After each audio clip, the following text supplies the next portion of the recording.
Inig abot daw kuno sa Korea, nag-expect pa daw kuno ang mga amo nga balo na jud ta mo Korean nag-abot diri sa South Korea kay nay nangutana ba kay siguro padawnan na siya og South Korea nakapasar na sa exam. Ang tubag jud na kay siyempre kanang amo wala na sila nag-expect og fluent jud ka mo speak mo or mo istorya og Korean language nga lawom kay ka mo istorya pero nag-expect jud ang mga Koreano or mga kauban nimo sa trabaho nga kabalo jud ka mo basic Korean language mga basic conversation nila dire mga sugo-sugo nga kanang basic lang ba kanang simple lang kaayo kay ngano nakapasar ba yata sa exam kabalo man ang atong amo nga niagi jud ta og topic test or Korean language exam. So nag-expect po na sila nga makabalo ta mo istorya og magamay or basic. Mao na kung dili ta ka sabot sa basic ang istorya, mas storyahan ta og dili maayo sa Koreano or Korean unya kanang masinghagan jud ta. Kay dili man gud uso diri nga pabibibibi ang kanang kuan nga bibibibihon ka tagsar kaayo ng mga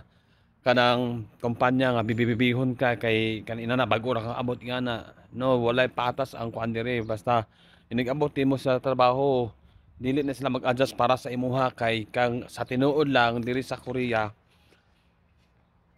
kita ang mag-adjust sa mga Koreano kay kita may nidayo diri so kamong padong pa lang diri sa Korea dapat mag-study mo og mga basic Korean language daghan naman kung ipang upload ha mga kuan basic conversation diri sa South Korea kunang kung saan pag istorya saan pagsabot og gilagmay nga Korean language kay para aware jud mo diri sa Korea nga ingani jud ang mga mahitabo.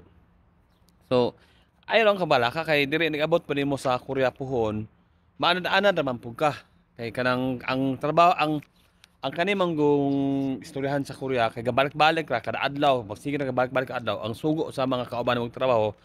parehas ra pod balik-balik ra jud na siya dili na yung mag istorya kag laing mga keywords laing nga topic kana unsaon pagkuha tag unsaon inani utike inana ra jud ang kuan diri sa Korea manang samtang magkadugay pud ka sa kumpanya nimo ug pagtrabaho makuan pud ka maanad na pud ka so mao na dili ka kulbaan pero advantage jud kung mag more practice ka sa Pilipinas pa lang para nag-abot diri dili ka mag-lisod sa trabaho, di ka mag-adjust og kanang taman-taman ba. Kay kung kabalo pug ka mo storya, dali ang imong trabaho. Convenient jud ka man trabaho kay inig storya sa kung ano imong kauban, makasabot man ka, dali ang makaget sa ilang gipasabot. So, ingan na ra. Okay, bye-bye.